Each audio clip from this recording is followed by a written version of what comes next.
প্রতিবেশী রাষ্ট্র হিসেবে বন্ধু হবার কথা, কিন্তু হয়েছে সম্পূর্ণ বিপরীত। জম্মু কাশ্মীর নিয়ে ভারত পাকিস্তানের রাজনৈতিক উত্তেজনা এখন তুঙ্গে, যার প্রভাব পড়েছে ক্রীড়াঙ্গনেও। ক্রিকেটে চিরপ্রতিদ্বন্দ্বী হলেও ২০১৩ সালের পর থেকে নিজেদের মধ্যে রাজনৈতিক উত্তাপের কারণে দ্বিপাক্ষিক সিরিজ খেলেনি দুই দেশ। তবে রাজনৈতিক আলাপে তেমন সংশ্লিষ্টতা ছিল না ক্রিকেটারদের, কিন্তু পাল্টাপাল্টি হামলার ঘটনার পর এবার সেই বাঁধ ভেঙেছে। Fearless in unity, boundless in strength, we are one team. দেশের পতাকার প্রতীক সম্বলিত পোস্টে এভাবেই ভারতের জয়গান গেয়েছেন সাবেক ক্রিকেটার সচিন টেন্ডুলকার। আর পাকিস্তানের সাবেক ক্রিকেটার শোয়েব মালিকের বার্তা দেশের জন্য তিনি গর্বিত, আহ্বান জানিয়েছেন সবাই মিলে দেশকে রক্ষার। ভারত জাতীয় ক্রিকেট দলের কোচ গৌতম গম্ভীর যেন একখাটি সরেশ।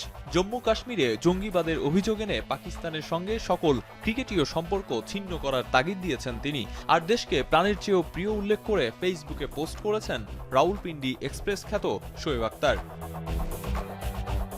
এছাড়াও দেশের পক্ষে রাজনৈতিক মন্তব্য করেছেন পাকিস্তানের সাবেক ক্রিকেটার ও প্রধানমন্ত্রী ইমরান খান। এমনকি পাকিস্তান সুপার লিগেও ম্যাচ শুরুর আগে সাধারণ জনগণের মৃত্যুর জন্য সহমর্মিতা জানানো হয়। সীমানার ওপারে ভারতে ইরফান ইউসুফ পাঠান থেকে শুরু করে সুরেশ রায়না, ধাওয়ানরা আওয়াজ তুলেছেন নিজ দেশের হয়ে।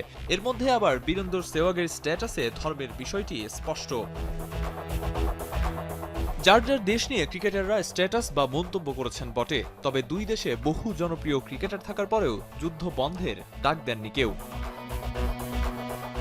আরিফুল ইসলাম সাহাব, এখন।